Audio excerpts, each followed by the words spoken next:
falar também, porque foi através dela que ele chegou no caso. E hoje representa a parte da família que está em vida, que é o pai do pastor Anderson do Carmo. Doutor Ângelo Máximo, muito obrigado, bem-vindo. Boa noite, meu amigo. Boa noite, Ganoli. Boa noite aos telespectadores que estão nos assistindo. É sempre uma honra, um prazer estar na presença de Vossa Senhoria para levar ao público o conhecimento que está por dentro desse caso denominado Flor de Lis.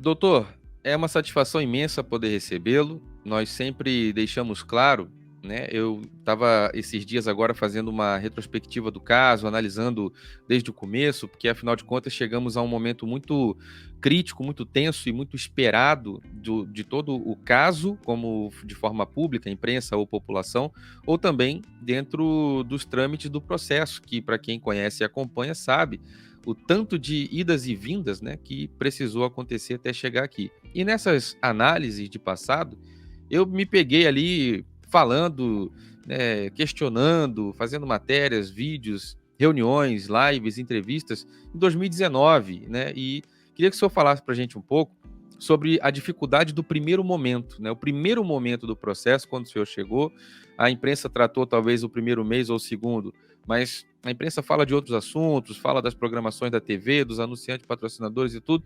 Esse caso parece que ficou um pouco esquecido. Eu sinto, eu tenho a impressão do lado de cá, que houve um gap, né? Houve um intervalo de silêncio depois que o caso estourou. Houve um intervalo muito grande de silêncio, onde só mesmo o trabalho independente que a gente faz, né, que ficou acendendo e mantendo esse assunto aceso. Como é que foi para o senhor no primeiro momento? Ela, uma deputada federal, né, acusada e ré, né, que é a pessoa que está dentro desse processo, o senhor responde pela família do Anderson, que era o marido dela. Como é que foi para o senhor, como advogado, ter que lidar com o silêncio da imprensa, ela sendo deputada, portanto, uma pessoa influente? No começo, ela tinha grande apoio do público evangélico, que foi que a elegeu, uma das mais votadas no Rio. Para o senhor, como advogado, recém-chegado no caso, se o senhor quiser falar como que chegou, tem muita gente que chegou nova no canal, teve um mês atrás ou dois, chegou 15 mil pessoas no canal, talvez não conheçam. O senhor chegou no caso como e como foi lidar com esse primeiro momento onde tudo era difícil, tudo era barreira, ela era uma gigante e o senhor um advogado. Como é que foi para o senhor? Bom, eu cheguei no caso da seguinte forma. Eu estava no campeonato de surf em Saquarema, no dia do que ocorreu do dia 21 a 23 de junho de 2019. E no dia 23 de junho eu estava em Saquarema quando recebi uma ligação de um cliente me dizendo, me solicitando para uma reunião urgente, dizendo que tinha um cliente para me indicar de um caso de uma grande repercussão, mas que a pessoa não tinha condições financeiras para arcar com os honorários. Aí ele me perguntou se já poderia dar resposta de pronto para a pessoa, sem me dizer quem, e eu prontamente falei com ele: você, como é um amigo meu, um cliente antigo que virou um amigo meu, independente do caso, você pode dizer a pessoa que eu vou assumir. Mas eu não posso descer hoje, porque meu escritório é um prédio empresarial e está fechado.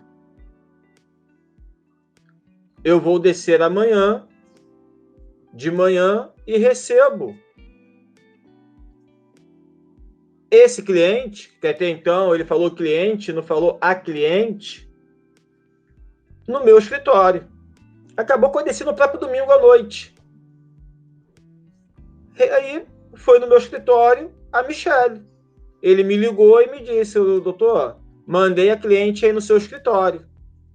Foi quando eu recebi a Michele, que Deus o tenha em bom lugar, e o esposo no meu escritório, que aí me contou todo um relato comovente da situação, porque a Michele esteve no local do crime, Michele esteve lá e Michele me falou logo: doutor, não tenho condições de arcar com os honorários. Não sei se o meu amigo já falou com o senhor. Aí eu confirmei que me falou sim, me falou ontem. Inclusive ontem, sem saber do caso, eu já dei o ok e entrei nessa investigação no dia 24 de junho de 2019. Nesse mesmo dia, do meu escritório, do meu telefone, a Michele ainda ligou para a mãe, a senhora Maria Edna, que também me pediu ajuda, porque ela tinha muito o que falar, mas tinha que ser pessoalmente. Então, nesse mesmo dia, eu me dirigi à delegacia de homicídios. Essa é a Michele. Essa é a Michele. Irmã do pastor Anderson. A irmã do pastor Anderson. Eu me dirigi à delegacia de homicídios, comuniquei à doutora Bárbara o relato da senhora Maria Edna. Doutora Bárbara marcou para ouvir a Michele. Nesse dia aqui, a Michele foi ouvida. Nesse dia.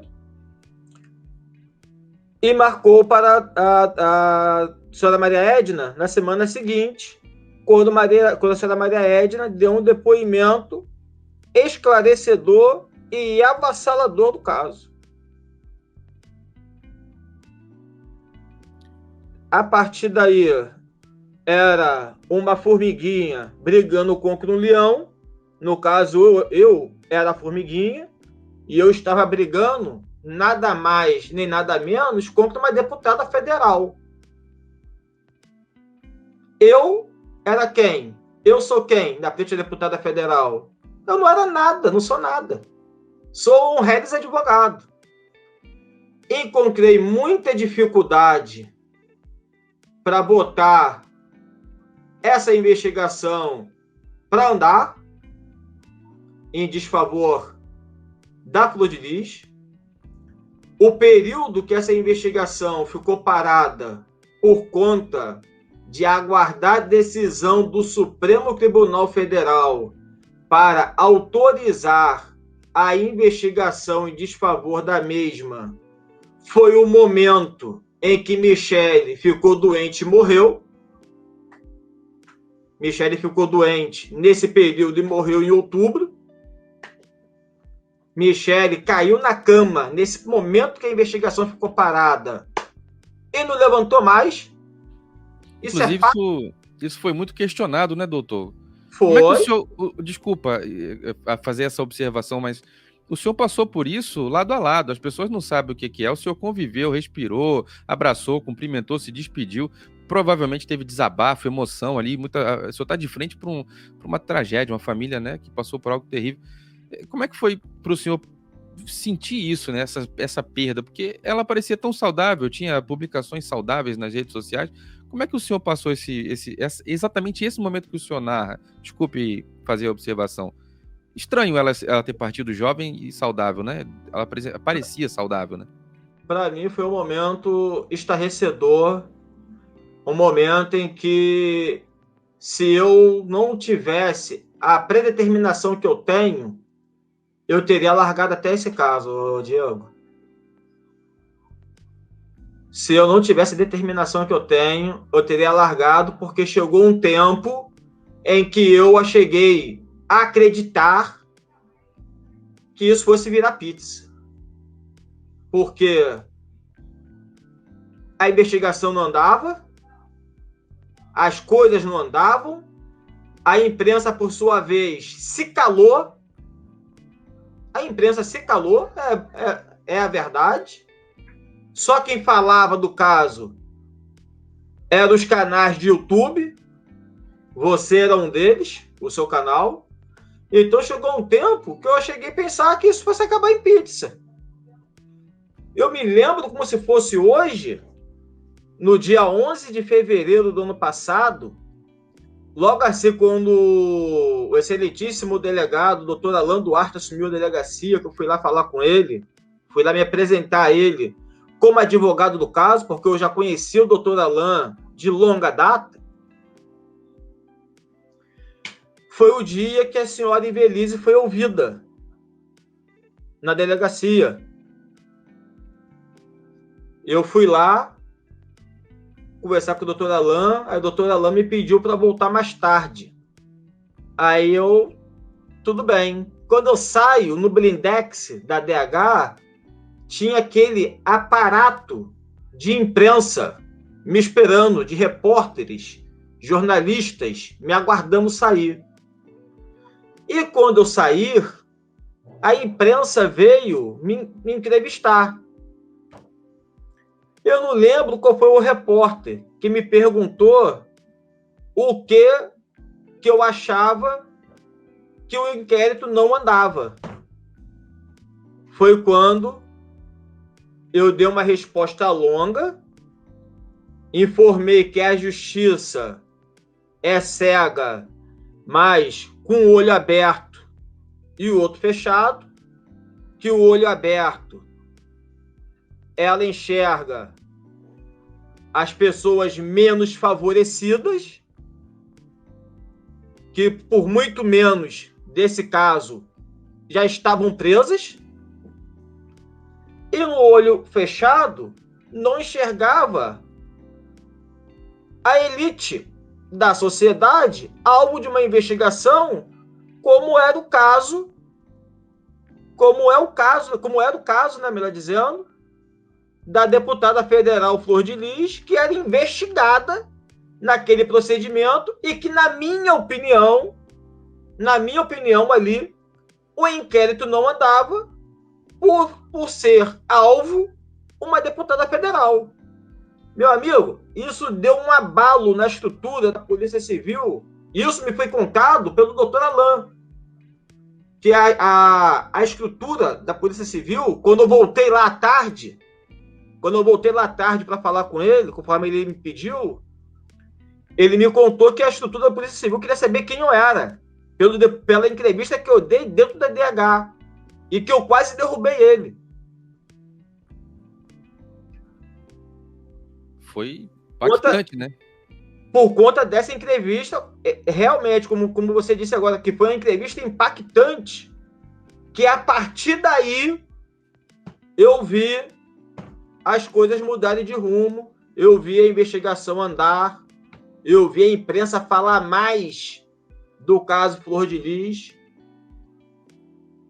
eu vi as coisas tomarem o rumo certo, o qual deveria ter sido tomado há muito tempo lá atrás. Obrigado por assistir, inscreva-se no canal, apoie o nosso trabalho no Apoia-se e assista também esta seleção que nós fizemos para você.